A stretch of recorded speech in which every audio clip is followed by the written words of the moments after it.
When I made my first impressions video on Highguard, I ended it by saying if things don't work out, I'll see you all back here for the how not to save a game video about it. Well, just a little over a month later, here we are folks. I'm sure many of you have at least heard about Highguard, the most tumultuous release of 2026 so far, but in my opinion, much of the coverage online has been missing the mark. It's easy to just say the game was bad, but that's oversimplifying it. Highguard is one of the strangest and most interesting gaming sagas I've seen in a while, and honestly, I can't stop thinking about it. There are so many bizarre threads to pull at that all culminated into this catastrophic failure. So let's talk about the story of Highguard, and let's talk about how not to save a game. In 2021, a group of industry veterans came together to form a brand new independent development studio. Talent from Respawn, Infinity Ward, Naughty Dog, and many other top AAA developers created what was seen as a potential super team. By 2023, the newly formed Wildlight Entertainment made it official, publicly announcing they had a new game in development. No further details were given at that time, and it was unclear what exactly they were working on. But with the talent and experience they had at their disposal, it was hard not to imagine something great was on the horizon. We wouldn't hear much of anything for the next 2 years, as Wildlight became a forgotten entity by most. But right at the end of 2025, they made what they hoped would be their triumphant return. Instead, they etched themselves into gaming history for all the wrong reasons. In December 2025, gamers everywhere were getting ready for Geoff Keighley's yearly Game Awards event. While some were looking forward to watching Expedition 33 win every single award for 3 hours straight, most were there for the new game announcements. And for whatever reason, there was a feeling in the air that this show was going to be a big one. Geoff was hyping it up, strange statues were appearing in deserts, and insane rumors were flying all around the internet. So as the clock ticked down towards the end of the show, many were on the edge of their seats, waiting for one moment in particular. The proverbial one last thing, the potential defining moment of a gaming event, where most assume the best has been saved for last.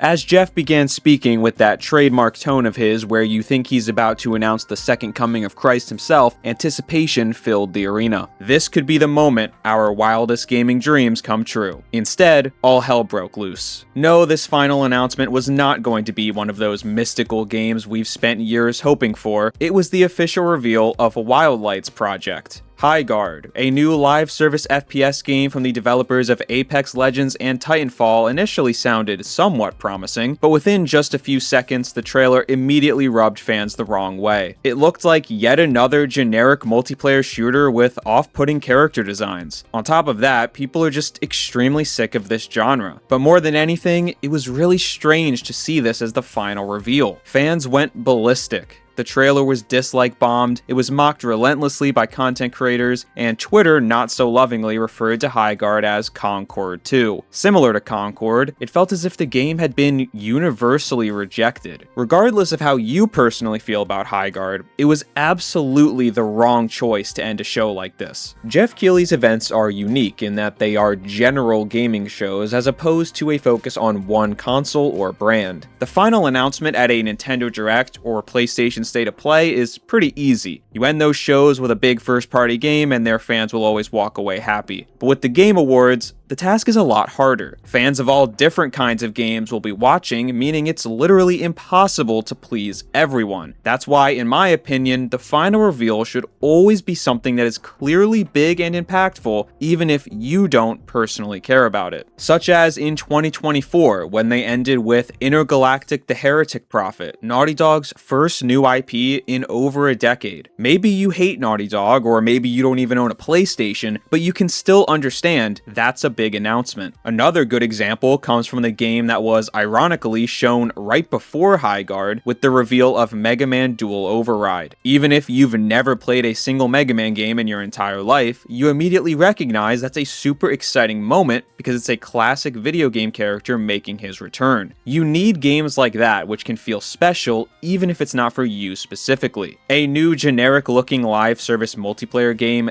doesn't exactly have that required prominence. With With that said though, I think people went a little overboard with their expectations of a final game at the Game Awards. Let me quickly run you through some other games that have ended the show over the years. In 2019, it was a licensed Fast and Furious game that has a 35 on Metacritic. In 2020, it was the announcement of Mass Effect's reboot, a revival which we have still not seen a single second of footage from in the 6 years since. In 2021, it was the Matrix Awakens Unreal Engine 5 tech demo. So to act like Highguard was some great travesty that disrespected the sanctity of your gaming show was a bit much. Looking through their history, the final reveal at the Game Awards has, historically speaking, often been underwhelming. So Highguard was actually pretty par for the course. But it doesn't change the reality that this was a huge, very avoidable blunder, and I'm surprised they didn't see it coming. Although many like to say otherwise, Jeff Keighley is not an idiot. He knows this industry as well as anyone else. He's very online and keeps track of the trends. So the fact he didn't anticipate a negative reaction to a live service game in this spot is a head scratcher. Now, one of the key things Jeff noted during the Highguard reveal was that this wasn't going to be one of those games that gets announced years and years in advance. Highguard was coming soon. In fact, it was coming in just a few weeks from the show, with a release date of January 26th, 2026. I assume Jeff figured there would be a bigger pop from the mention of Apex Legends and Titanfall, alongside a stronger reaction to a game being revealed so close to its launch. He may have felt those two factors made it worthy of such a high-pressure spot of the show, but both elements fell totally flat because people just weren't all that interested in what was being shown. In the wake of the internet outrage, and with a release date quickly approaching, you might think Wildlight tried to put out more information or trailers to show why their game was worth playing, but that is most certainly not what happened. In the weeks following the Game Awards disaster, Wildlight and Highguard totally disappeared. 43 days went by with nothing. No more trailers, no further updates, not as much as a single tweet for over a month. With just a few days to spare from its release date, we still had very little idea of what Highguard was. We didn't know how it played, what the game modes would be, we didn't even know how many players would be on a team. The shortage of new info left many wondering if the game would even end up being released at all. But on January 23rd, 3 days before its intended release date, Wildlight re-emerged, announcing a launch showcase and reconfirming its release timeline. The disappearance was extremely weird, but in some ways seemed to be Wildlight's vision all along. Wildlight CEO Dusty Welch told PC Gamer that their intention throughout Highguard's entire development cycle was a shadow drop, similar to what Respawn did with Apex Legends in 2019. But Jeff Keighley got an early look at the game, really enjoyed it, and decided to offer the team their now infamous final spot at the Game Awards. Once the internet reacted poorly, Wildlight chose to go back into the shadows and not say anything else until the game was ready to be put into the hands of players. And ironically, this situation was granting Highguard tons of free marketing. It was such a bizarre story that people couldn't help but talk about it. Constant YouTube videos and tweets were getting sent out every single day discussing the mysterious game that closed the Game Awards and then disappeared. I can speak from my own experience when I say it made people who would have otherwise never given this game a second thought extremely curious about the final product. I was genuinely so excited to play Highguard when it released. Not because I necessarily expected the game to be good, but because I was so intrigued by this whole situation and needed to see the final product for myself. So in a completely strange twist, Wildlight ended up achieving what is possibly the hardest part of releasing a game in the modern era. They captured the zeitgeist and got attention on their product. It was definitely an unconventional journey to get there, but you really can't ask for much more than that when releasing a new video game. The internet negativity had unintentionally lifted Highguard into a potentially powerful position. If they could deliver on the final product, the whole gaming world would be watching, and the hate of the past could become nothing more than a distant memory. Highguard launched as intended on January 26th, and reactions ranged from "this is the worst video game ever made" to "hey, it's actually pretty great." My personal feeling was somewhere in the middle. I felt that it was totally and utterly fine. Nothing incredible, but nothing worthy of spending weeks tweeting about how much I hate it. Highguard's gameplay loop centers around several different in-game events. First, your team fortifies the base and gets it ready for attack. Then you go out into the world to loot up.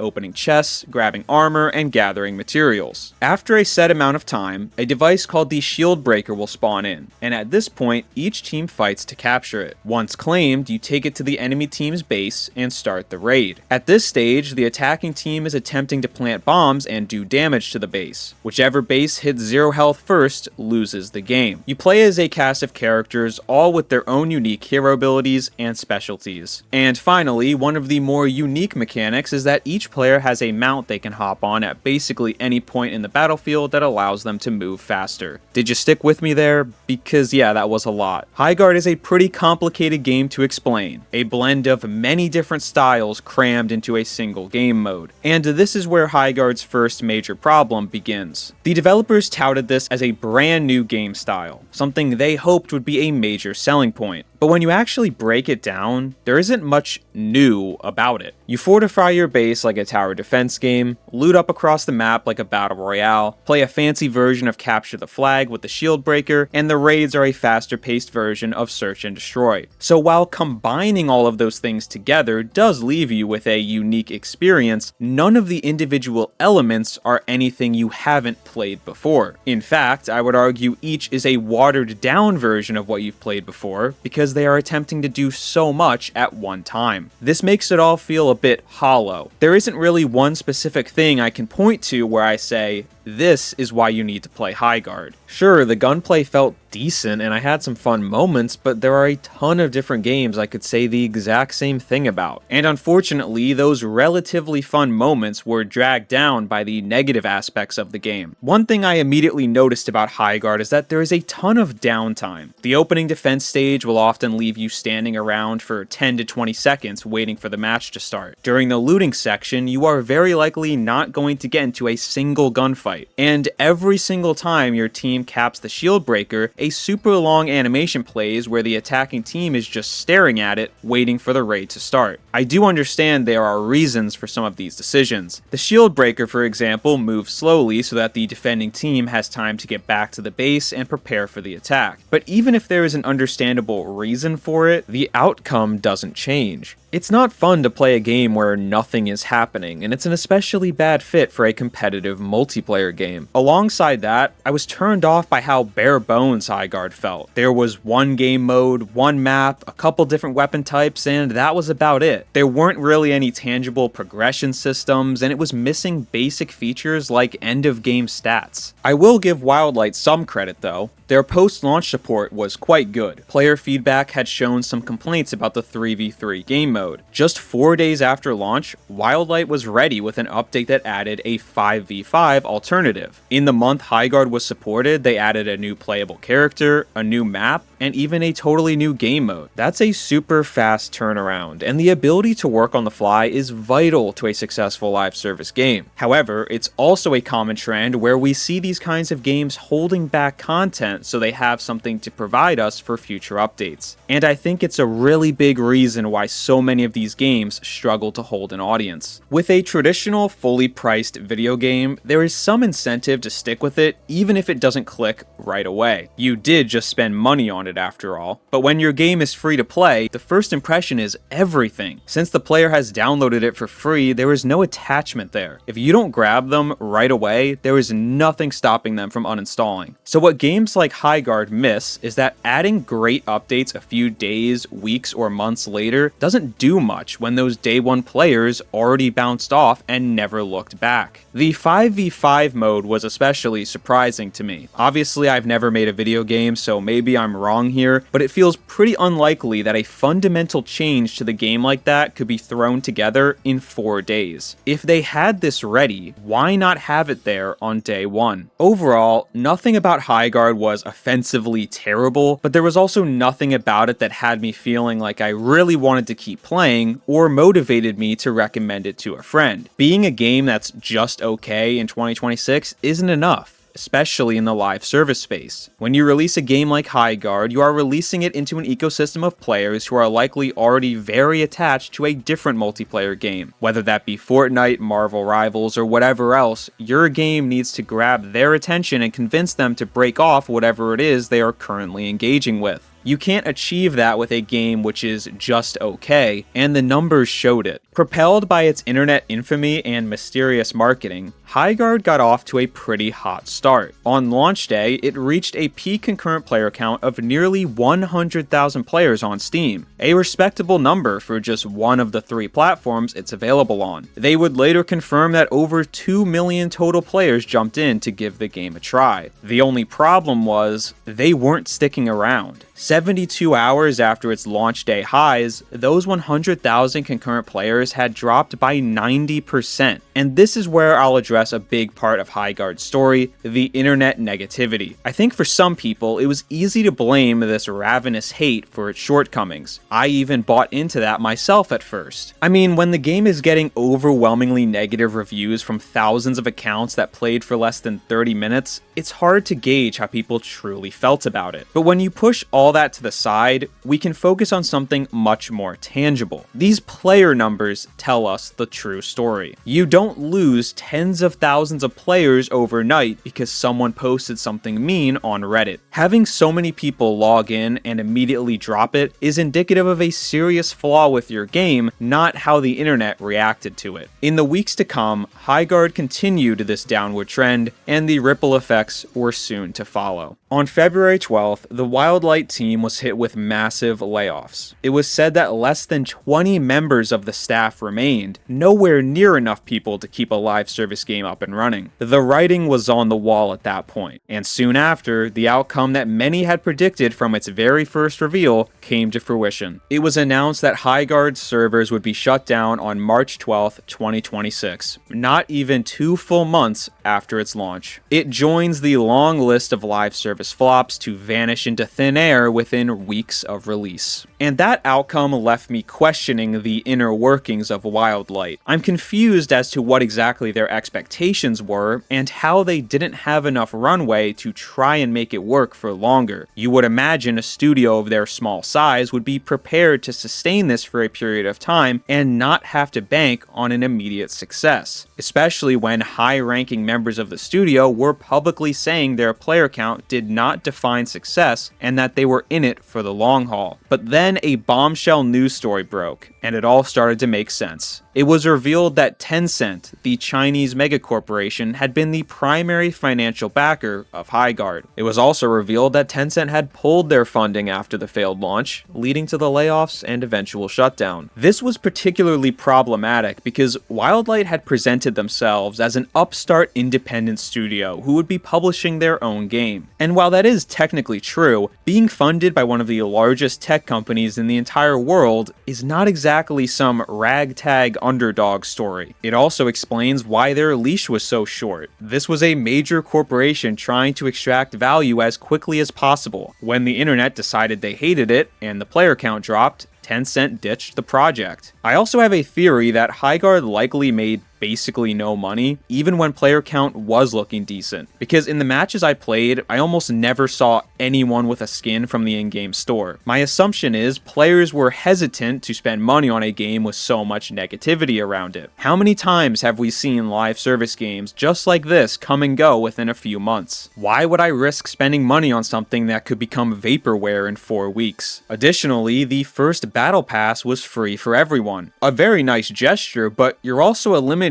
one of the primary ways to get people spending, which again makes me ask, what were the expectations here? Why was a game desperate for money and quick success giving away things for free? It's all so bizarre and mismanaged. In recent days, the studio head of Wildlight has been very active on Twitter, responding to fans about what he feels went wrong and also giving us some pretty interesting insight into the deeper statistics that Steam charts can't grant you. Chad says that the average session of Highguard was around 91 minutes, meaning on average a player who logged into the game continued playing for that amount of time. That tells us the people who did stick with Highguard past the early days of launch became quite attached to it, a sign that there was at least least something there to like. He also says 92% of people who logged into the game completed the tutorial. Since the tutorial was forced when you opened the game and couldn't be skipped, this number insinuates that players did give Highguard a legitimate chance. A common narrative I see online is that its initial high player count was irrelevant because no one was actually trying it, they were just logging in to make fun of it. But this tutorial statistic shows otherwise. That's probably actually not such a great thing if you're on the dev team though, as this shows Highguard just didn't have that special thing to keep most players around long term, even when they really did give it an earnest chance. Some of Chad's other replies give us new perspective on Wildlight's financial situation. One user complained about the game's bare bones launch state that I brought up earlier. Chad replied, "When you're out of time and money, you have to release a game with the runway you have and hope players will stick with you post-launch." That's basically confirmation the Tencent executives were breathing down their necks, and once that funding got pulled, it was over for them. This idea that they needed quick success brings me back to the very first conversation we had in this video, the Game Awards moment. A lot of people seem to feel the Game Awards reveal is the reason why Highguard failed, but I would argue it was the literal only reason it even had a shot. Members of Wildlight continue saying they had planned to shadow drop the game and seem insistent that would have helped their case, but I'm extremely confused by that mindset. I understand that it worked for them in their days working on Apex Legends, but that was a completely different situation. You were Respawn back then. You had a dedicated audience from the Titanfall games and had the public backing of EA, one of the biggest publishers in the world. All it took was a few tweets or YouTube videos and millions of people